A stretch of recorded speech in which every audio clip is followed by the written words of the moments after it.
자, 이제 벌써 한 학기가 끝나가는데, 우리가 이렇게 학교에서 이렇게, 그리고 특정 과목에서 이렇게 배운다는 것이 사실은 이 세상에 나가서 할 일을 다 배우는 게 아니거든요. 그래서 학기 초에서 항상 얘기를 했지만, 사실은, 공부는 본인 스스로 하는 겁니다. 왜냐하면, 이 사회에 나가서 하는 일이라고 하는 것이 정말로 뭐 끝없이 무한히 많은 종류가 있고, 그 다음에 여러분들이 각기 무슨 일 할지 아무도 몰라요. 그죠? 본인도 모를 겁니다. 그러면 결국은 이제 필요한 것은 그때그때 이제 그 상황에서 스스로 배우는 겁니다. 그게 뭐 책에서 배울 수도 있고, 인터넷에서 배울 수도 있고, 옆사람 뭐 이렇게 옆구리 찔러서 배울 수도 있고, 아니면 눈치껏 상황 파악할 수도 있고, 뭐 여러 가지가 있을 겁니다. 이 과목에서 하는 것도 사실은 이제 이거를 여러분들이 직접 현실에 가서 바로 쓸 수 있는 걸 배우는 게 절대 아니고요.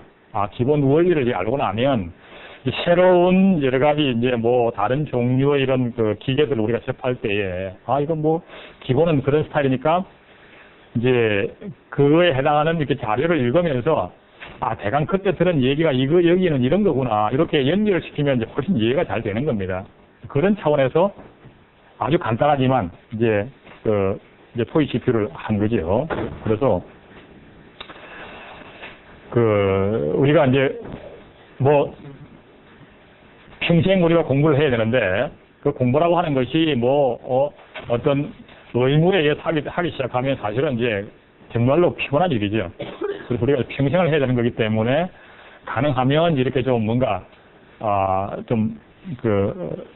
스트레스를 덜 받으면서 할 수 있는 건 조금이라도 좀 재미를 느껴보려고 해야 되고요. 그래서 그런 과정에서 지금도 뭐 이런 거 알아두면 나중에 또 어딘가 좀 쓰이겠구나 라고 생각을 하면서 이제 해야 되고요. 그리고 결국은 이제 스스로 이렇게 찾아서 해야 되는 거기 때문에 그래서 이제 잘 가르쳐 주기를 바라지 마십시오. 잘 가르쳐 주기를 바라지 말고 내 스스로 열심히 해야 되는 겁니다. 그래서 잘 가르쳐 주기를 바라는 것은 그건 고등학교까지 끝났고요. 이제 사회에 나가면 아무도 안 가르쳐 줍니다. 이제 뭐 친구한테 물어보려고 하면 어떻게든 좀 더 뭐 밥이라도 한번 사줘야 되고 뭐 이런 식이 되는 거죠 이제. 그래서 이제 사회에 나가는 그런 이제 과정에서 지금은 이제 스스로 공부하는 법을 어떻게든 익혀야 돼요. 그리고 그게 이게 정말로 피곤한 일이 아니라 나름대로 뭐 또 재미도 좀 있다. 이런 식의 이제 느낌을 좀 가질 수 있도록 스스로 이렇게 마음으로 이렇게 마음가짐을 바꾸는 게 중요합니다. 자, 11장 하겠습니다. 이번 과목은 이제 마지막 챕터가 되겠는데요. 이제 여태까지는 우리가 이제 토이라고 하는 가상적인 CPU를 갖고 얘기를 했어요. 왜냐하면 이제 몇 번 얘기를 했지만 처음부터 아주 복잡한 칩을 갖다 놓고 하면 이거 어디가 어딘지 길을 못 찾아요. 그래서 아주 간단한 CPU를 갖다 놓고 그걸 가지고 어셈블리어나 프로그램을 만들어 보고 그다음에 C언어로 만든 걸 그렇게 컴파일하는 과정도 한번 처리해 보고 그다음 그것을 논리회로도 만들어 보고 이렇게 한 겁니다. 그럼 실제 이제 CPU는 어떻게 생겼을까를 한번 이제 그냥 샘플로 보는 겁니다. 그래서 우리가 지금 보편적으로 많이 쓰이는 CPU들이 보면 이제 소위 말하는 이제 X86 CPU들, 즉 이제 소위 말하는 IBM PC라고 하는 것이 처음에 1980년대에 나오면서부터 계속 거기서 이렇게 확장돼 가지고 온 지금까지의 CPU, 그 X86이죠. 그게 이제 세상에 널리 이제 쓰이다 보니까 계속 그걸 베이스로 해서 여러 가지 소프트웨어가 만들어지면서 이제 지금까지 PC나 이런 데서는 굉장히 널리 쓰이고 있고요. 다른 한 종류가 이 ARM CPU입니다. 이 ARM CPU는 기본 특징이 스마트폰에 쓰이는 것으로부터 알 수 있듯이 이게 어떤 휴대형 또는 소형 이 정보 단말기들이 굉장히 유용해요. 핵심적인 것이 보면 일단 전력을 적게 사용을 하고요. 뭐 이런 것이 사실 핵심입니다. 그리고 사실은 또 제3의 것들은 보면 이제 CPU가 ARM하고 X86만 있는 건 아니고 사실은 여러 수백, 수천 가지가 있습니다. 실제 상품을 팔리는 것이. 예를 들면, 텔레비전, 냉장고, 세탁기, 우리가 가까이서 볼 수 있는 그런 기기들에도 다 어떤 CPU가 쓰이고 있는 거죠. 또는 뭐 프린터, 그런 뭐 이렇게 프로젝터 다 들어있어요. 하다못해 이 리모컨에 들어있습니다. 그래서 그런 것들이 보면 이제 한 개의 CPU가 다 뭐 좋은 게 다 쓰는 것이 아니라 각각 용도별로 따로 있는 거죠. 그래서 그 용도의 특성에 맞게 뭐 전력이 좀 전기 소모가 작았으면 좋겠다. 또는 아주 가격이 쌌으면 좋겠다. 뭐 이런 것들이 있는 겁니다.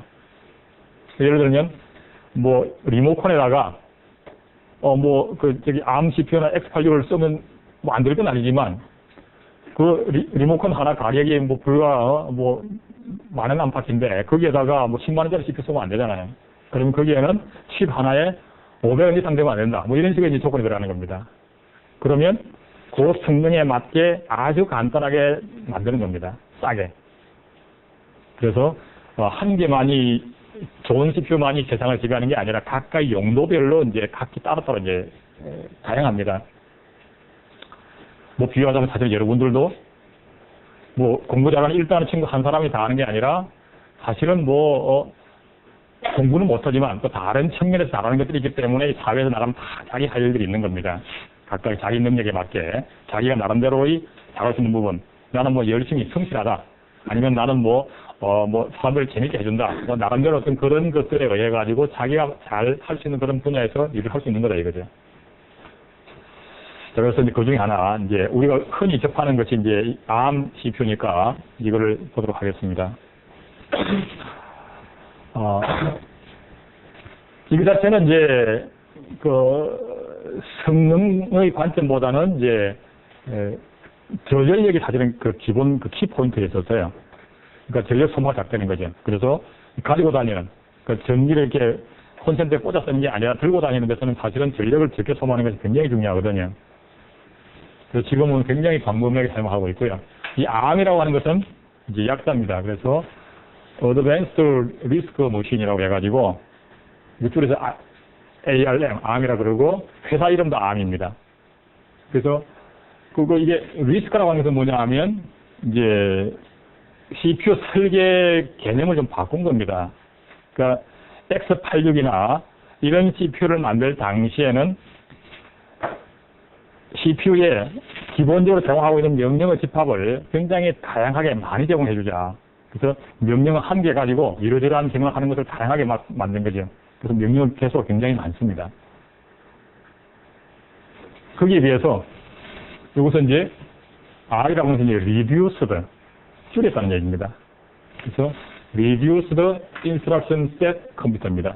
그래서 명령어 집합 확 줄여버렸어요. 대신에 어쨌든 전체 회로에다가 복잡한 명령어들을 막 넣게 되면 회로가 복잡해지는 거죠. 인수하는 개수를 확 줄이니까 회로가 단순해지는 겁니다. 회로가 단순해지면 빨라질 수가 있어요. 복잡한 회로를 빨리 잘 구동시키기는 상당히 어려운데, 왜냐하면 그 신호라고 하는 것이 어디서 나오는 출력이 몇 단계를 거쳐가지고 다음 단에 입력으로 들어간다고 하면 이 단계를 거쳐가면서 딜레이가 생겨요. 지연이 생기는 거죠. 그거에 의해서 속도를 높이는 데 한계가 있습니다. 회로가 간단하면 그 단계가 작거든요. 빨리 할 수가 있어요.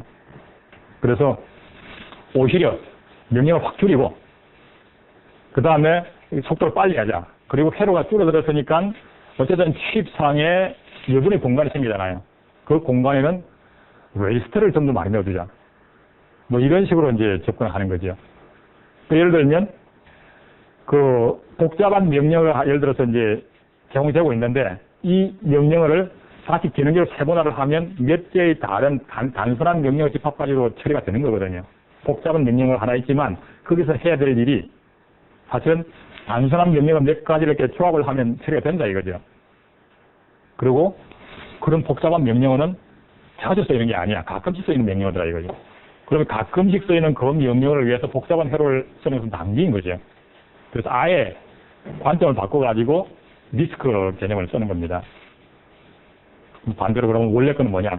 컴플렉스 인스트럭션 셋 컴퓨터라고 해가지고 시스크라 그러죠.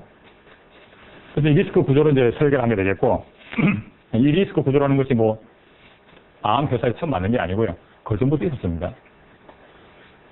근데 이 회사는 이제 독특하게도 칩을 안 만들어요. 설계만 합니다. 그래서 설계를 해서 그 회로를 팔아요. 실제 칩 생산하는 회사는 삼성전자, 인텔, 뭐 퀄컴, 뭐 텍사스 인스트루먼트, 모토로라 이런 데서 실제 생산을 해요. 회로만 팔아먹는 거지.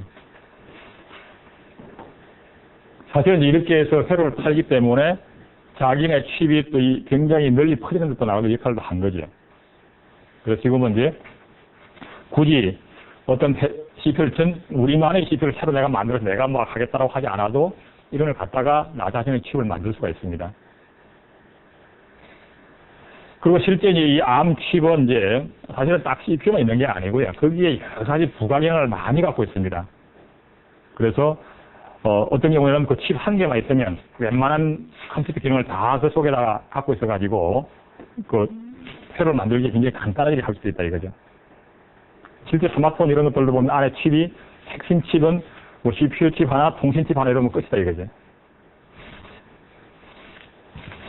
그래서 이제 그런 식으로 해가지고 실제 이제 그 상품은 팔리는 것은 그냥 ARM이라고 해서 팔리는 것이 아니라 뭐 다른 이름으로 팔립니다. 실제 그 속에 ARM 코어가 들어있다는 거죠. 그래서 지금 말하는 코어라고 하는 것이 이제 그 속에 들어있는 CPU를 말하는 건데 여러 가지 다른 이름으로 상품들이 팔리지만 그 속에 ARM에 해당하는 코어가 일부 들어있고요.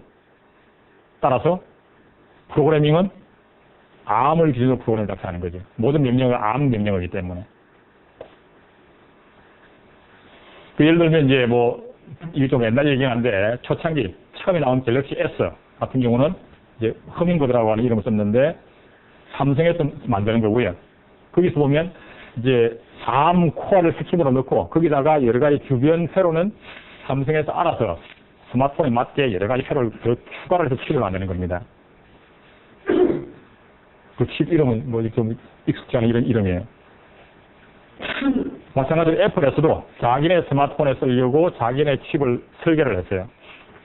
설계를 하는데 CPU는 ARM 걸 가져오고 거기다가 주변 회를 잔뜩 덧붙여가지고 칩을 설계를 한 겁니다. 그리고 또 애플은 독특하게도 칩을 생산도 안 해요. 그래서 ARM 코어를 가져와서 여러 가지 회로를 추가를 해서 칩을 설계한 다음에 또 생산은 다시 또 딴 회사에 맡기는 겁니다. 주로 삼성에서 많이 만들죠. 이 삼성에서 공장 만들려는 겁니다. 그런 식으로 해가지고 이제 하고 있어요. 그거 좀 깨워 지금. 제일 뒤에 누구죠? 해당상이 아닌가요? 그 칩 속을 들여다보면 이렇게 생겼어요. 칩 속을 들여다보면. 여기 아까 허밍버드 CPU고, 이게 A4 CPU입니다. 그래서 그 칩 속을 들여다보면 이렇게 이제 사진을 찍은 건데, 이게 지금 이제 아주 이런 손톱만한 거죠. 아까 체크 손톱만한 칩이 이제 만들어지는 겁니다. 이거를 보면 이게 사실은 작은, 지금 아주 그냥 뭉탱이로 보이는데, 이 속에 새까만 부분에 무수히 많은 점들이 있는 점 한 개 한 개가 들어있습니다. 이 전체 칩 중에서 그만큼 박스되어 있는 이 부분이 소위 말해서 이제 ARM 코어에 해당하는 겁니다. 나머지 부분은, 이 ARM 코어 부분은 ARM사에서 사온 회로고요. 회로 설계도로 사오는 거죠. 그리고 나머지 부분은 애플에서 지네들이 추가한 겁니다. 마찬가지로 이 칩도 보면 이 ARM 코어는 그 ARM사에서 가져오고 나머지는 삼성에 또 추가를 한 거죠. 이렇게 해서 이제 하나의 칩이 이제 만들어지게 되겠고요. 그럼 그 칩 속에 도대체 어떤 기능들이 더 추가가 되는 거냐. 이게 이제 예를 들면 S5 PC110이라고 하는 칩인데 그 칩 속에 이런 것들이 다 들어있다는 겁니다. 이게 아까 말했던 CPU 코어는 어디 들어있냐. 이 부분이고요. 이 부분에서도 이거 다 빼고 아주 일부분만이 CPU 코어입니다. 이 속에서도 아주 일부만. 이 속에는 정말로 CPU 자체가 있고 거기에 여러 가지 인스트럭션 캐시, 데이터 캐시, 그 다음에 L2 캐시, 네온 이런 것들이 들어있다 이거죠.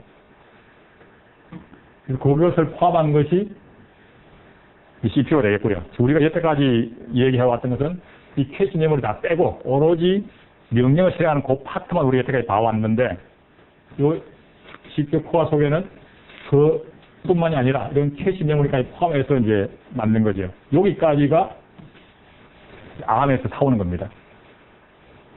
나머지는 또 추가한 거죠. 분쇄기 같은 예를 들어서 거기다가 별도로 96KB 램도 이 칩 속에 들어가 있고요. 64KB 롬도 들어 있고요. 그 다음에 메모리 인터페이스, 이제 SRAM이나 이런 다른 외부 메모리를 접촉하기 위한 컨트롤 신호들이 들어 있고요. 그 다음에 LCD를 붙인다고 하면 LCD 모니터, 그 스마트폰 같은 게 이제 창이 있어야 될 거 아니에요, 그죠? 그거를 컨트롤하기 위한 각종 신호를 생성하는 패러도 들어 있고요. 그 다음에 멀티미디어 관련되는 것들, 예를 들면 JPEG 코덱이라든지, 코덱 얘기 많이 들어봤죠, 그죠? JPEG 영상을 이렇게 화면으로 만들어지고 반대로 코딩하고 하는 작업들 등등등. 그 다음에 무슨 오디오 관련되는 것들, 이런 것들이 다 포함되어 있는 겁니다. 여기 보면 오디오 인터페이스 있고, 이게 잘 안 보이는데 스토리지. 이게 보면 디스크 인터페이스, 하드디스크 인터페이스라든지 이런 것들, USB, 이 온갖 게 다 들어있어요, 여기에. 여기는 리얼타임 타이머, 그 다음에 PWM, 키패드 접촉하는 것들. 그래서 이거 칩 하나만 있으면 웬만한 컴퓨터 기능을 다 가지고 있는 겁니다. 여기에다가 이런 키패드 붙이고, LCD 붙이고, 몇 가지만 붙이면 그냥 컴퓨터를 작동하도록 하겠다는 거죠. 자, 그래서 이런 칩을 하나 갖다 놓고, 이 칩에 대해서 이제 내가 어떻게 회로를 만들어야 되겠는데, 공부를 하려고 하면, 이거 만만치 않겠죠, 그죠? 각각의 이런 것들을 쓰기 위해서도 어떻게 해야 되는지, 그러니까 이 주변 장치들을 쓰기 위해서 어떻게 해야 되는지 하는 부분은 우리가 앞에서 주변 장치를 컨트롤하기 위한 방법도 우리가 얘기했죠. 아주 간단하게 키보드, 그 다음에 디스플레이 두 개만 얘기를 했는데, 사실은 이 주변 장치들을 컨트롤하기 위해서 각각에다가 어떤 값을 기록을 하고 어떤 값을 읽고 하는 것들이 다 문서로 나와 있는 거죠. 이 칩 하나만 해도 책이 이쪽에 될 겁니다, 아마. 엄청 양이 많은 거죠. 어쨌든, 그런 식으로 이제 굉장히 방대한 분량입니다. 실제 칩 하나를 제대로 알려고 하면.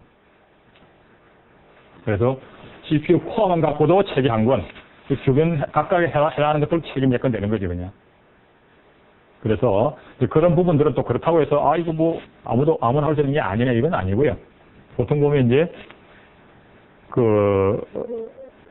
이런 칩을 만들면 이 칩을 설계하는 팀에서 보통 이 칩을 갖고 이 칩이 제대로 작동하는지를 알아야 될 거 아니에요. 그냥 칩 설계해서 생산하면 끝이 아니고요. 도대체 내가 만든 설계가 제대로 작동하는지를 확인을 해야 될 겁니다. 그래서 대부분 칩을 설계하는 팀에서 칩을 설계를 하고 그걸 근거로 해서 기본 회로를 하나 만들어서 테스트용을 만듭니다. 저희가 그런 게 이제 레퍼런스 보드라 그러는데, 그렇게 하나 만들어서 이제 회로가 우리 칩을 쓰면 이렇게 작동된다 하는 것을 하나 보여주는 거지. 그러면 보통 이제 그 레퍼런스 회로를 보통 공짜로 주거든요. 칩을 사면. 그걸 가져와서 그걸 가지고 약간 이제 코쳐 쓰는 겁니다. 대부분. 고쳐가지고 이제 이러저러한 목적으로 이제 사용을 하죠. 어쨌든 이제 칩 속에 이렇게 굉장히 다양한 기능들이 그냥 포함되어 있다. 자, 그럼 우리는 이제 관심 사항이 이제 주변 회로는 이제 너무 복잡하고 이러니까 빼고, 이제 오로지 그 CPU 코어 부분, 그것도 이제 명령을 처리하는 부분만 한번 보자. 왜냐하면 이 부분은 이제 ARM 코어를 쓰는 모든 종류의 칩에는 프로그램은 똑같거든요. 프로그램 방법은 똑같이 ARM에 해당하는 명령을 집합 가지고 만드는 겁니다. 대신에 여기에 주변에 붙어 있는 그 칩들이 뭐냐에 따라 가지고 그 칩을 작동시키려고 하면 이제 어떻게 그 칩에 해당하는 부분에다가 어떤 컨트롤에 있어서 값을 기록을 하고 읽고 이런 것들에 대한 것은 별개로 치고, 기본적으로 프로그램 작성하는 방법은 똑같은 거다 이거죠. 같은 ARM 코어를 쓰는 한. 그리고 이제 앞에서 우리가 봤던 그 토이 CPU를 이 ARM하고 잘 비교해 보시면 됩니다. 왜냐하면 토이를 만들 때부터 ARM을 레퍼런스로 해가지고 그걸 아주 이렇게 상당히 유사하게 일부러 만들었어요. 그래서 이 ARM이 비교적 쉽게 이제 다가올 겁니다. 기본적으로 모든 명령은 이제 32비트로 되어 있고요. 그래서 명령 한 개가 무조건 32비트입니다. 기존의 X86은 명령어들이 길이가 들쭉날쭉해요. 어떤 건 16비트 명령어도 있고, 32비트 명령어도 있고, 또는 64비트 명령어도 있고, 명령어 한계가. 따라서 명령어를 읽어오는 과정이 복잡하겠죠. 똑같이 32비트 들어있다고 하면, 그냥 한 번 읽어보면 무조건 끝이야. 명령어 읽어오는 과정은. 근데 명령어 종류에 따라서 두 번 연달아 읽어봐야 되기도 하고, 뭐 이렇게 되면 이제 명령어 읽어오는 과정이 복잡해지는 거지. 그래서 32비트로 고정을 했다는 얘기는 명령어 읽어오는 과정을 단순화시키겠다는 겁니다. 한 번 읽으면 무조건 그냥 계속 하자. 그리고 이제 대부분의 그 명령어들은 이제 한 클럭 사이클 내 이제 실행하도록 하는데, 이건 명령어를 읽어와서 해석하고 실행하는 것을 한 클럭에 하는 게 아니고요. 이게 이제 어쨌든 세 단계로 이루어진다고 보면, 소위 말해서 이렇게 파이프라인 구조를 가져갑니다. 하나 명령을 읽어와서 해석하고 실행하는데, 읽어온 것을 해석할 때 다음 명령을 읽어오는 게 같이 이루어지는 거죠. 그리고 해석한 놈을 실행할 때 지금 다음 읽어온 것을 또 해석을 하고 그 다음 명령을 읽어오고, 그래서 이게 명령어 체계가 계속 연달아 들어오는 겁니다. 따라서 실행은 매번 실행이 되는 거죠. 뭐 이런 식의 방법들을 통해 가지고 실질적으로는 이제 막 매 사이클마다 명령어 하나씩 막 실행되도록 이렇게 이제 만들죠. 그게 이제 성능을 높이는 그런 기법들인데, 뭐 그 얘기를 여기서 이제 할 필요가 없고, 아마 그 3학년 과목에 컴퓨터 구조를 이런 데서 아마 그런 얘기 좀 할 겁니다. 그럼 이제 독특한 것이 이 모든 명령을 조건부로 실행한다. 그래서 우리가 브랜치 문장이 조건을 주고 조건에 만족이 되면 브랜치를 하고 아니면 말고 이렇게 되어 있었는데, 여기서는 브랜치뿐만이 아니라 나머지 모든 명령어들이 다 조건부로 실행한다. 즉 조건부라고 하는 것은 어쨌든 그 전에 어떤 실행을 하면서 만들어졌던 컨디션 코드로 있어. 그걸 근거로 해서 더하기도 조건에 만족이 되면 더하기를 하고, 만족이 안 되면 하지 말고, 이런 식이죠. 그 다음에 뭐 로드 명령어도 조건에 만족이 되면 로드 명령을 실행하고, 조건에 만족이 되지 않으면 하지 말고, 뭐 이런 식으로 해서 모든 명령을 다 조건부로 표현할 수가 있다. 그러니까 기본적으로 로드 스토어 구조다. 즉 메모리 읽기 쓰기는 오로지 로드 명령어, 스토어 명령에서만 하지 다른 명령은 안 한다. 그래서 메모리 읽기를 하기 위해서는 무조건 로드 명령을 써야 되고, 로드 내지는 그 LDR 명령어. 그 다음에 메모리 쓰려고 하면 스토어 명령을 쓰거나 하여튼 그런 종류를 써라. 나머지는 메모리하고 상관없다. 이런 얘기죠. 근데 예를 들면 그 X86 CPU들은 애들을 하면서 어떤 레이스에다가 메모리 값을 읽어와서 더하기 하는 기능이 있습니다. 예를 들면 그런 기능을 여기서 아예 안 넣은 거죠. 빼버린 겁니다. 아까도 얘기한 것처럼 리스크 구조로 가면서 단순하게 만들고 속도를 높이려고. 그래서 로드 스토어만 메모리하고 연결이 되고 나머지는 메모리 상관없이 CPU 내수만 이루어지는 겁니다. 모두 다. 그 다음 명령어들을 표현한 데서 가지고 데이터 처리 명령어들은 레시피만을 갖고 내부에 CPU 내부에서 이루어지는 것들이고, 오퍼란드는 3개다. 소스 오퍼란드 2개가 있고, 그 다음에 계산한 결과를 기록하기 위한 목적지 오퍼란드가 1개가 있고. 이런 얘기들이 어때요? 토이하고 똑같은 얘기죠, 그지? 토이 CPU도 이미 그려왔습니다. 그래서 메모리 읽기 쓰기는 로드 스토어만 썼고, 나머지는 CPU 내부에 모든 것이 이루어지는 것들이고, 그 다음에 add 명령어도 보면 add R0, R1, R2, 이렇게 했잖아요, 그지? R1과 R2를 대해서 R0에 넣어라. 쓰리 오퍼란드로 되어 있습니다. 굳이 이걸 왜 얘기했냐면, 그전 CPU들은, 이렇게 X86을 예를 들면, add를 할 때에, 예를 들면, 거기는 이제 레이스 이름이 뭐 EAX, EBX 이렇게 나갑니다. 그러면 add 명령어에 오퍼란드가 2개만 있습니다. EAX에 EBX를 더해라. 이렇게 나온다 이거죠. 그러면 레이스가 딱 2개만 있는 거죠. 그러면 EAX는 소스로도 사용되고 결과를 기록하기 위한 목적지로 사용된 겁니다. 이중으로 쓰는 거죠. 그런 식으로 딱 오퍼란드를 2개만 표현하는 것이 일반적이었는데, 리스크 구조가 넘어오면서 3 오퍼란드로 대부분 바뀌었습니다. 그래서 가져올 값은 어디서 가져오고, 기록할 때는 어디다 기록을 하고, 이렇게 이제, 그걸 가져올 수 있고요. 그 다음에 이제 여기서 파랗게 되어 있는 부분은 이제, ARM CPU하고 좀 다른 얘기죠. 토이하고 좀 다른 얘기입니다. 그지? 토이에서 이런 기능이 없었죠. 그지? 근데 사실은 토이도 명령을 더 추가를 하면 이런 것들이 얼마든지 가능하도록 예정돼 있어요. 그 다음에 ALU에다가 이제 시프트, 우리가 로지컬 시프트, 로지컬, 뭐, 알파벳 시프트라는 게 있잖아요. 그죠? 그게 ALU 연산하는 것하고 이것을 같이 한꺼번에 결합을 해서 할 수 있도록 뭐 이렇게 좀 되어 있어요. 그래서 조금은 명령어 폭이 좀 다양합니다.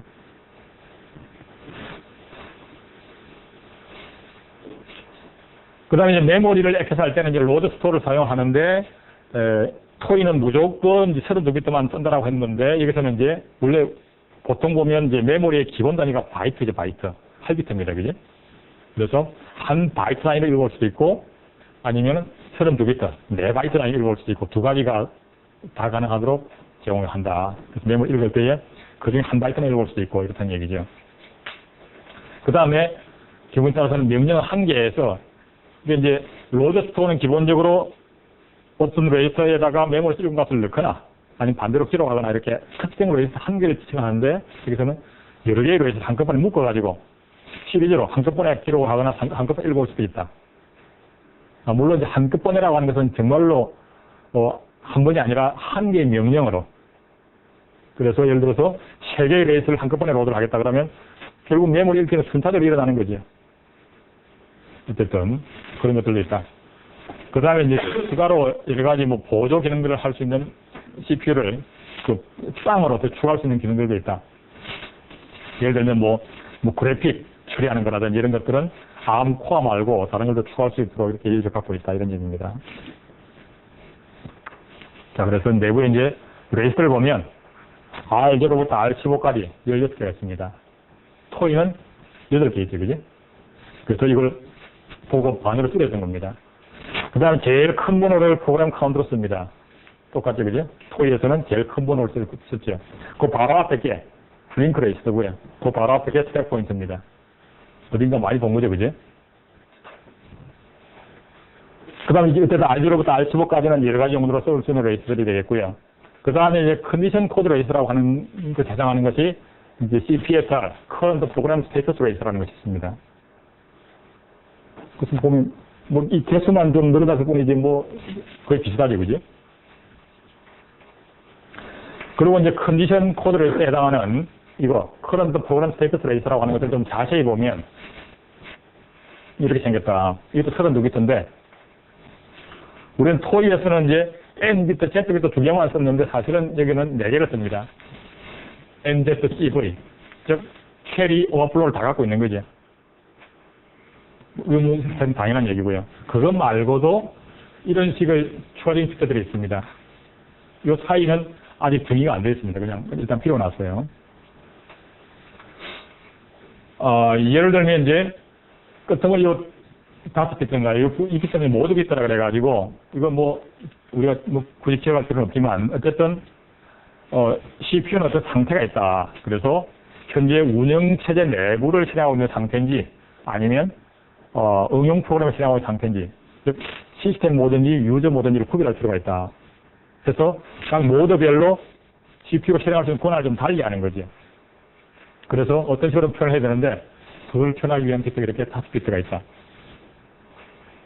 그러니까 보통 이거 이전의 CPU들을 보면 보통 이것이 한 비트가 아니면 많아도 2비트 있는데 굉장히 좀 많이 만들어져 있어요. 예전 CPU들 들어서 비트 한 개 있어가지고 0이면 운영체제 모드, 1이면 일반 프로그램 실행하는 모드, 이렇게 간단하게 구별하다가 X86 넘어오면서 이제 2비트로 왔어요. 그래서 0001, 1011로 해가지고 4단계로 구분을 하고 이렇게 했던 건데, 이거는 왜 이렇게 했는지 모르겠지만, 우리가 5비트나 됩니다. 이것도 아마 회로를 간단하게 하려고 아마 각 비트마다 독특한 빗 의미를 부여했을 겁니다, 아마. 잘은 모르지만. 예를 들면 그래서 10000이면 이건 유저 모드라고 하는 것이 이제 사용자들이 실제 실행하는 프로그램을 실행하고 있는 상태가 되겠고, 그 다음에 시스템 콜 호출을 하면 소프트웨어 인터럽터 이런 걸 호출해서 통해서 운영체로 들어가면 이제 시스템 모드가 되는 거죠. 그래서 10000이면 유저 모드고 1111이면 시스템 모드고 이런 식으로 이제 그냥 모두 구별을 한다. 그 다음에 예를 들어서 이 I 비트는 뭐냐면 어쨌든 이 칩에 이제 외부 장치로부터 인터럽트가 들어오는 것을 이제 처리해줘야 되겠는데, 이제 주변 장치 컨트롤할 때 우리가 폴링 방법이 있고 인터럽터 방법이 있다고 그랬어요. 그죠? 그래서 어떤 장치가 준비가 됐는지는 계속 검사를 해보는 거죠. 해봐서 준비가 될 때까지. 실제 우리가 간단하게 봤던 그 키보드 방법이, 이제 그 방법이 있었어요. 그죠? 그 방법이 있을 수가 있고, 좀 더 좋은 방법은 감시하지 않고 다른 명령을 실행하고 있는 도중에 해당하는 장치에서 뭔가 이제 그 키보드 갖다 눌려지면 그 시점에 CPU 쪽으로 신호를 보내주면, 그러면 CPU는 그 신호에 의해서 현재 하던 일을 중지를 하고 그 인터럽트를 처리하기 위한 부분은 무조건 넘어가서 실행을 하고 하던 일을 다시 계속한다. 이런 것이 인터럽트 처리 방법인데, 그거를 이제 인터럽트를 실제 허용할지 말지를 여기다 세팅하는 겁니다. 즉 인터럽트가 발생을 하면 그것을 처리를 하고 하던 일을 계속하면 되는데, 예를 들면 이제 여러 가지 이제 운영체 내부 일을 처리하다 보면, 지금 예를 들어서 인터럽트가 그러니까 지금 하던 일을 마저 끝내고 다음으로 넘어가야 되는데, 몇 가지 명령을 처리하는 도중에 갑자기 인터럽트가 걸려가지고 딴 데로 가버리면 이 이상한 상황이 되는 수가 있을 수가 있어요. 자세한 얘기를 생략을 합니다만은. 그러면 그 잠시 동안 일단 인터럽트를 막아놔요. 인터럽트 발생하지 않도록 막아놓고 하던 일을 잠깐 끝내고 난 뒤에 다시 인터럽트를 허용해 주는 거죠. 그래서 특수한 부분에서는 이건 인터럽트가 발생을 해서 그 부분을 이동하지 않도록 딱 막는 그런 부분들이 있을 필요가 있습니다. 그거에 의해 가지고 그런 필요에 의해서 인터럽트를 막아놓거나 허용하거나를 프로그램상에서 표현할 수 있는 겁니다. 그래서 두 가지가 있는데, 이 두 가지는 뭐 별 차이는 아니고요. 이게 패스트 인터럽트라고 하는 것이 조금 더 우선순위가 더 높다. 즉, 두 가지가 같이 걸리면 패스트 인터럽트가 먼저 처리가 되고, 뭐 이런 얘기입니다. 하여튼 뭐 그렇게 해서 이제 이런 스테이터스 레이스가 별도로 존재를 한다. 그래서 우리가 이제 본 토이 CPU는 아주 단순하게 두 개만 딸랑 있는 걸 봤었는데, 그리고 이제 레지스터도 사실은 이제 이것 말고도 사실은 훨씬 더 많이 있습니다. 왜냐하면 이제 운영체제 모드, 유저 모드에 따라 가지고 또 특수 레지스터도 많이 있고요. 그 다음에 플라팅 포인트 연산하기 이런 것들도 있고, 사실은 이것 말고도 레지스터가 꽤 많이 있습니다. 여기서 그냥 생략을 했습니다. 복사를 해서. 그 다음에 이제 프로그램 카운트하고 링크 레지스터는 이제 우리 토이에서 봤던 거하고 거의 마찬가지입니다. R15가 프로그램 카운터 사용을 하고 있고, 따라서 이제 모든 명령어들은 이제 무조건 32비트라고 그랬어요. 그죠? 따라서 이 프로그램 카운트는 항상 이제 이게 앞에서 우리가 토이에서는 그냥 32비트 단위로 그냥 주소 하나씩 있다라고 이제 가정을 했습니다. 무조건 4바이트 단위로. 모든 게 다 4바이트이기 때문에. 근데 이제 여기서는 바이트 단위로 읽기도 필요하거든요. 그러면 예를 들어서 이제 100번지를 주고 한꺼번에 4바이트 읽고 온다고 하면 100번지, 101번지, 102번지, 103번지 4개가 한꺼번에 읽고 오는 거죠. 근데 한 바이트만 읽어온다고 하면 100번지만 읽어오거나 101번지만 읽어오거나 따로따로 구별을 해야 되는 거거든요. 그래서 명령어 상에 이것은 한 바이트만 읽는 거다. 4바이트 다 읽는 거다. 명령어 상에 또 구별이 됩니다. 그 기계어 코드 상에서. 따라서 이제는 프로그램 카운터가 각 바이트 단위로 주소가 구별 가능해야 되겠죠. 그래서 여기서는 프로그램 카운터가 8비트 단위로, 바이트 단위로 주소가 구별 가능하도록 쓴다. 토이에서는 무조건 4바이트 단위로 처리했는데, 따라서 명령 하나 읽어올 때마다 주소가 얼마만큼씩 증가를 해요? 4만큼 증가하겠죠. 그죠? 한번 읽어올 때마다 명령은 4바이트이기 때문에 여기서는 프로그램 카운터가 무조건 명령 읽어올 때마다 4씩 증가를 합니다. 따라서 끝에 있는 2비트는 비트 0, 비트 1은 항상 0이겠죠. 그죠? 명령 읽어올 때는. 그럼 링크 레지스터는 이제 우리가 토에서 봤던 거랑 똑같습니다. 목적은 똑같습니다.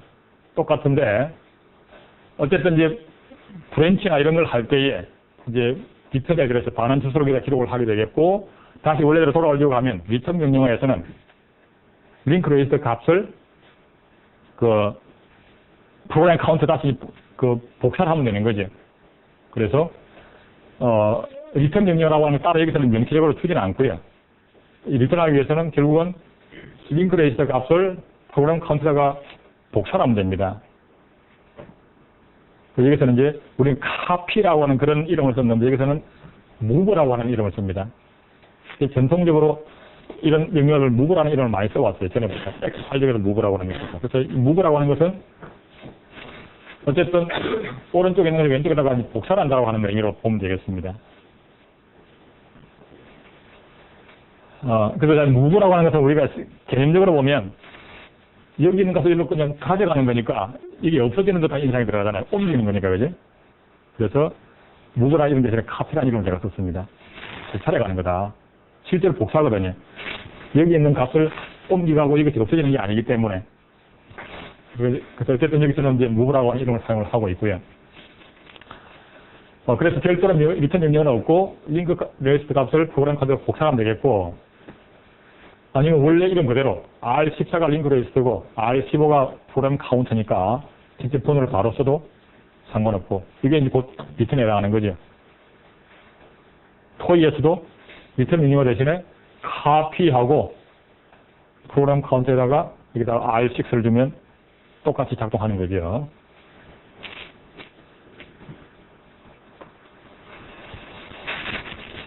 자, 그래서 이제, 그 토이 CPU하고 ARM CPU에서 갖고 있는 명령어 집합을 이제 좀 비교를 해본 건데, 즉, 토이에서 갖고 있던 것이 ARM에서 어떻게 표현되는지, 이걸 이제 표로 만들어 본 겁니다. 물론, ARM에는 이것 말고도 훨씬 더 많이 있습니다. 명령어들이. 좀 더 복잡한 것들이 많이 있는데, 일단, 토이하고만 비교를 하면, 그러니까, 굳이 이걸 왜 보이냐면, 두 개가 거의 스타일이 같습니다. 양쪽이 다. 예를 들어서, add 같으면, 목적지가 있어가 들어가고, 소스 두 개가 들어가고 이렇게 있는 거죠. ARM에도 똑같습니다. serve, compare, and, or, 똑같아요. 그죠? 근데 여기서 이제, 사실은 ARM에서는 이게 S가 붙은 명령어가 있고 S가 없는 명령어가 따로 또 있습니다.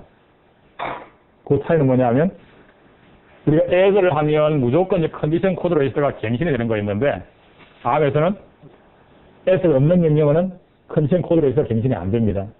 S가 있는 놈은 컨디션 코드로 S가 갱신이 되는 거예요. 그래서 명령어마다 컨디션 코드로 S를 갱신할까 말까도 두 가지 따로 가지고 있다는 거죠. 지금은 토이에서 무조건 그 갱신하니까 S가 붙은 걸 여기 썼습니다. S가 없는 놈도 따로 있는데 그 놈은 컨디션 코드로 S는 갱신이 안 된다. 이런 거죠. 뭐 compare and or not 명령어가 있는데 not라고 하는 것은 이제 별도로 없고요.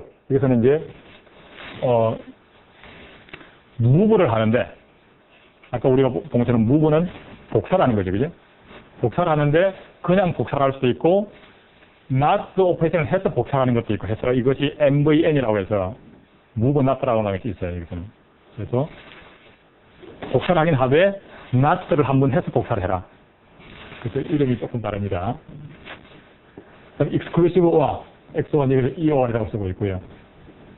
그 다음에 로지컬 시프트, 아리스메틱 시프트 이런 연산들이 있는데 이런 연산들은 여기서 이렇게 똑같이 move를 갖고 씁니다. move를 쓰는데 여기 역시도 복사를 하면서 not를 해서 복사를 해올까? 아니면 그 값을 일부 비트, 시프트를 해서 복사를 해올까? 뭐 이런 것들을 이제 선택할 수 있도록 되어 있어요. 그래서 move를 이용을 하긴 하되 그냥 move를 하게 되면 오른쪽 걸 왼쪽에다 복사하는 건데 추가로 뭘 더 붙이게 되면 여기다가 옮겨오는 와중에 약간을 변형을 해서 옮겨간다는 겁니다. 그래서 옮겨갈 때에 로지컬 시프트 레프트, 로지컬 시프트 라이트를 해서 옮겨가라. 즉 여기에 있는 값을 로지컬 시프트 라이트를 해서 여기다가 복사를 해라. 뭐 이런 식으로 의미입니다. 여기서는. 그리고 시프트를 할 때 몇 비트를 할 거냐. 샵하고 숫자를 줍니다. 그래서 이런 식으로 좀 표현이 좀 다르다. 다 지금 move라고 하는 명령에다 그냥 같이 넣어놓은 거죠. 그래서 복사를 해갈 때에 not를 할지 아니면 뭐 어떤 식으로 shift를 할지 이것을 같이 결합을 시켜놨습니다. 뭐 copy 명령은 그냥 원래 move 그대로지, 그지? 그 copy할 때에 어떤 레이스 간에 복사할 수도 있고 아니면 어떤 값을 복사할 수도 있는데 여기서는 마찬가지로 레이스를 복사할 수도 있고 값을 복사할 수도 있다. 그리고 이제 이 ARM에서는 보면 이제 어떤 수치가 나오면 그게 값인지 아니면은 메모리 주소인지를 구별해야 되잖아요. 그냥 레이블이 나오면 당연히 메모리 주소인데 그냥 숫자가 나오면 이것이 어떤 값을 말하는 건지 아니면 메모리 주소를 말하는 거지 구별해야 되겠는데, 그래서 그냥 숫자가 나오면 메모리 주소고, 값을 그냥 직접 값, 나타낼 때는 샵을 하나 붙여서 이제 정의 나오고 있어요. 그래서 샵을 붙이고 숫자를 쓰면, 이건 그냥 값 자체가 되는 거다. 그래서 그 값을 여기다가 복사하는 거죠. 그래서 전체적으로 명령어 상에서 샵이 붙은 요놈들은 이 값이 실제 기계 코드의 일부로 들어가는 거죠. 그 값이. 그냥 숫자가 나오면 메모리 주소가 되는 거기 때문에 그 메모리 주소는 프로그램 카운트로부터 옵셋을 계산해서 이렇게 해서 막 들어가는 거고요. 그냥 샵으로 된 놈들은 그냥 기계 코드상에 그 값이 바로 들어가는 겁니다. 근데 이제 토이에서는 카피 명령어에서 이 숫자 같은 이건 무조건 값인 거고, 그 다음에 로드 스토어에서 주소가 이제 숫자 같은 건 그냥 주소인 거고, 이렇게 그냥 구별한 거죠. 그 로드 스토어에서 여기에 레이블이 있거나 아니면 그냥 숫자 같으면 그냥 주소로 받습니다. 왜냐면 로드 명령에는 주소 말고 다른 게 없으니까. 여기서는 굳이 이제 샵을 가지고 구별을 하도록 해놨다. 또 어떤 데서는 샵이 아니라 뭐 달러 표시를 가지고 구별하기도 합니다. 근데 그건 어셈블러마다 좀 다릅니다. 카피, 로드 스토어는 똑같이 있습니다. 똑같이 있어요. 똑같이 있는데 이것도 이제 그냥 로드 명령을 하고, 그 다음에 LDR, 로드 LDR 이 있는데 여기서는 로드라고 이름 없이 그냥 다 LDR, STR로만 되어 있습니다. 근데 그걸 이제 가지고 이름을 가지고 두 가지를 같이 쓰는 거지요. 그래서 직접 주소가 있으면 그 주소로 가져오는 것이고, 그 다음에 두 번째 칸에다 이렇게 대괄호를 묶고 레이스 이름이 하나 들어가고 컴마가 나오고 숫자가 있으면 이 레이스 값에다가 요만큼을 더한 것을 주소로 삼아서 읽어와라. 이게 똑같은 의미입니다. 그래서 그렇게 표현해준다. 그래서 대괄호를 묶인 것은 이걸 먼저 연산을 해서 뭐 이용해라 뭐 이런 식으로 이제 의미를 갖고 있는 거죠. 스토도 똑같고요. 브랜치. 우리가 이미 봤던 것처럼 조건이 있고 주소로 이동해 가는데, 우리는 여기 조건에다가 그냥 뭐 MZP 이 각각을 적절하게 선택하도록 했었는데, 여기서는 그냥 B에다가 연달아 조건을 같이 붙여가지고 세 자리의 명령을 만듭니다. 그래서 예를 들면 이전에 계산한 결과가 양수이면 그냥 플러스니까 BPL, 이전에 계산한 결과 값이 어떤 연산을 하고 난 뒤에 값이 똑같다면, 값이 제로였으면 BEQ, equal 이런 식으로 해가지고 여기다 붙여가지고 뭐 BEQ, BPL, 뭐 BNL, ML 이런 식으로 해서 각각에 대한 조건들을 여기다 그냥 붙여서 그걸 별도의 명령어처럼 씁니다.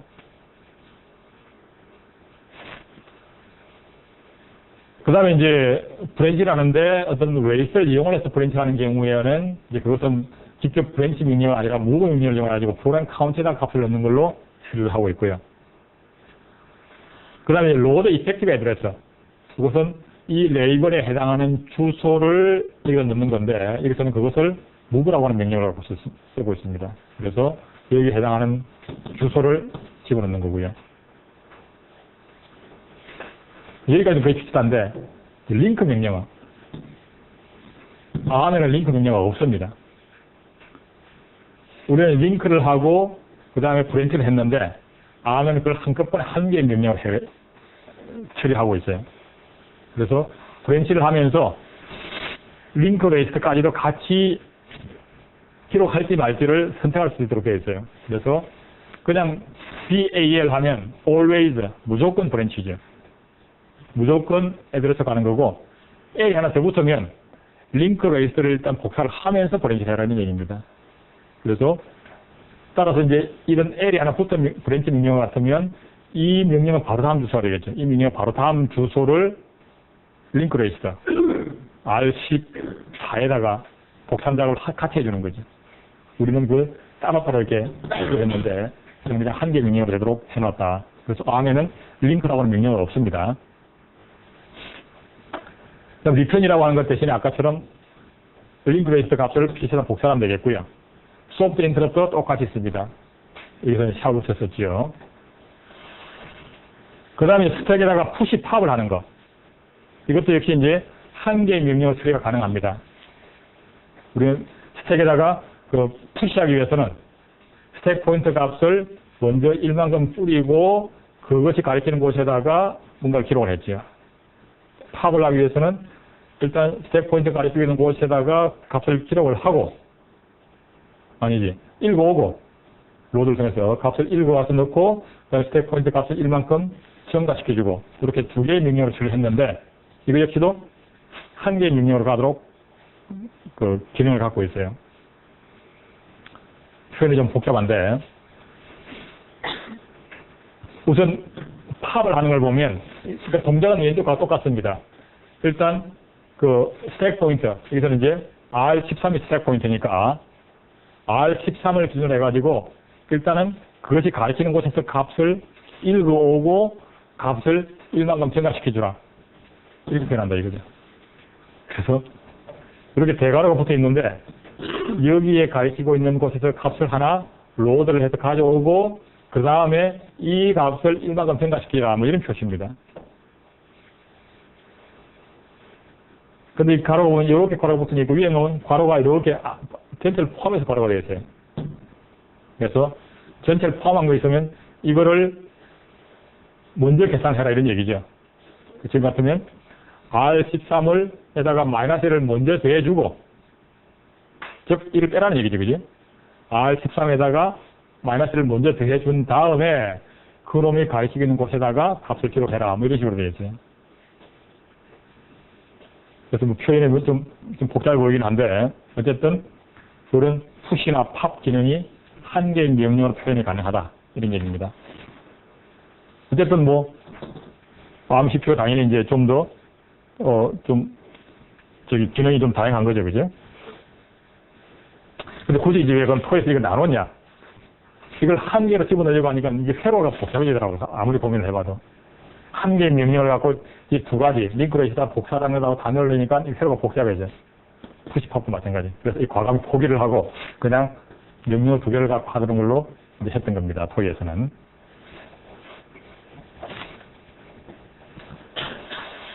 자, 거기에다가 이제 여러 가지 추가 명령어들이 있습니다. 이제 암에 토이에서 없던 것들이죠. 그래서 산술 논리 연산 명령어들이 굉장히 다양한 형식이 있습니다. 아까 본 것처럼 컨디션 코드레이스를 갱신할까 말까 이것도 선택할 수가 있고요.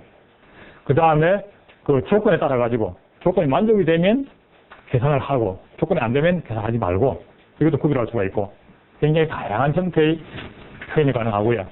게다가 곱셈 명령어가 있습니다. 나눠셈은 없습니다. 곱셈보다 나눠셈의 회로가 훨씬 더 복잡해요. 더하기 회로보다는 곱셈 회로가 아주 복잡하고요. 그 다음에 나누기 회로는 곱셈 회로보다 훨씬 더 복잡합니다. 어쨌든 곱셈까지는 이제 가지고 있고요.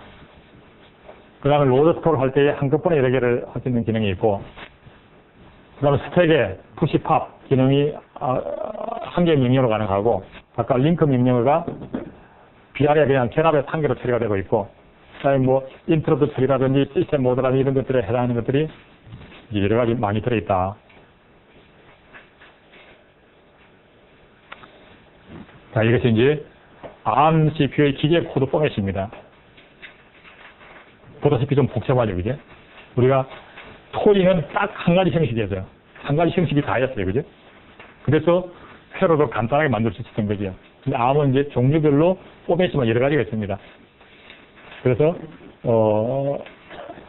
예를 들면 이제 데이터를 처리하는 그런 명령어들, 그 다음에 이제 메모리 액세스하는 것들, 그 다음에 뭐 브랜치 하는 것들, 그 다음에 소프트 인터럽터, 그 다음에 이런 다른 뭐 그 주변 장치, 그 코프로세서, 부가 칩들을 같이 할 수 있는 것들, 뭐 이런 것들도 있고요. 그 다음에 이걸 뭐 하프워드 트랜스퍼, 뭐 이런 것들은 이제 다른 이게 ARM 칩부터 종류가 여러 가지거든요. 그건 좀 특징이 있어서고요. 어쨌든 모든 명령의 앞에 딱 컨디션 코드가 8901 4비트가 있네요. 그래서 모든 명령어에 또 컨디션을 표현할 수가 있어요. 이 컨디션이 조건이 만족이 되면 실행하고 컨디션이 만족이 안 되면 실행하지 말고 이걸. 마치 우리가 토이에서 컨디션 코드로 딱 3비트를 썼잖아요. 그죠? 그거랑 같은 용도입니다. 똑같이. 그래서 4비트를 가지고 모든 명령어에 조건을 붙일 수가 있다. 그 다음에 이제, 예를 들어서 이제 뭐, 산술 논리 현상 이런 것들은 전부 다 이제 이 범주에 들어가는데, 그게 이제 뭐, 공공으로 시작하면 이게 이제 산술 논리 현상들을 하는 것이다. 그게 이제 구체적으로는 OP 코드에는 이제 A든지 N든지 이런 것들을 구별한다든지, 그 다음에, 이게 이제, 이 소스 오퍼라는 단어가 여기 들어오고요. 그 다음 여기에 목적지에 오퍼란다 들어가고, 우리는 좀 바꿔놨어요. 목적지 앞에 오고 이 소스가 뒤에 와 있는데, 여기서는 소스 오퍼란다 하나가 있고, 목적지가 있고요. 이 부분에, 이제, 오퍼란다 부분에, 역시 또 다른 소스 웨이트가 올 수도 있고, 이게 즉석 값일 수도 있고, 이런 얘기입니다.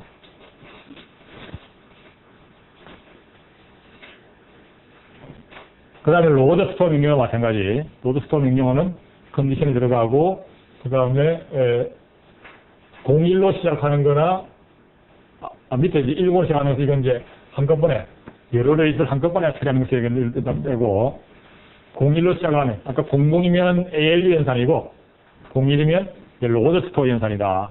이런 얘기죠. 그렇게 하고, 어쨌든 뭐, 이 중에 어딘가가 로드냐 스토어냐를 구별하는 비트가 될 거고요. 그 다음에 그것도 한 바이트로 가져올 거냐 아니면 32비트로 가져올 거냐 또 구별하는 비트가 될 거고 정확히 기억 못하겠습니다만은 이 중에 하나는 로드인지 스토어인지를 구별하는 게 있고요. 또 하나는 한 바이트만 가져올 거냐 4바이트를 할 거냐 이런 구별하는 비트가 있고 뭐 그럴 겁니다. 그리고 여기 이제 로드 같으면 여기 기록하는 것이 되겠고 뭐 이런 식으로 표현한다는 얘기죠. 그 다음에 브랜치 명령어도 마찬가지. 이건 이제 익스프레션이 들어가고, 그 다음에 이제 101로 시작하면 브랜치가 하는 것이 되겠고, 여기서는 이제 옵셋 값을 합니다. 이것이 이제 현재 프로그램 카운트에다가 이 값을 더하도록 하는 거죠. 소리와 똑같습니다. 그리고 링크 레이스를 같이 복사를 할 거냐 말 거냐 이 표시가 되는 거지. 그 다음에 뭐, 소프트 인터럽트도, 뭐보면 이제 뭐 조건이 들어가고, 이게 1111이 되고, 여기는 소프트 인터럽트 번호가 들어가고요. 그래서, 이렇게만 놓고 보면, 대체로, 00으로 시작하면 ALU 연산, 그 다음에 01로 시작을 하면, 로드 스토어를 포함하는 연산, 10으로 시작하면 브랜치 연산, 11이면 뭐 기타 등등, 이런 식으로 대충 구별이 되는 거죠. 그리고 각각에 따라가지고 내부 이렇게 포맷이 조금 다르게 이제, 정의가 되어 있습니다. 그래서, 어쨌든 이제, 우리가 그, ARM CPU를 갖고 있는 어떤 컴퓨터에서 실행 파일이 있으면, 그 실행 파일을 갖고, 이거에 근거해서 역으로 디스셈블을 해서 명령어를 또 차이할 수 있습니다. 그래서, 토이보다는 훨씬 복잡하지만, ARM도 나름대로 이런 이제, 그, 스타일을 갖고 있다. 근데 사실은, X86 CPU는 이거보다 훨씬 더 복잡합니다. X86 CPU는 아주 복잡해요. 이 포맷이. 지금 그리고 비교적 간단한 축에 속합니다. 그래서 어쨌든 여기서 보여주는 이유는 이걸 우리가 뭐 기억할 필요는 없고요. ARM CPU도 토이하고 비슷하게 뭐 저런 게 있구나. 이렇게만 기억해 주시면 됩니다.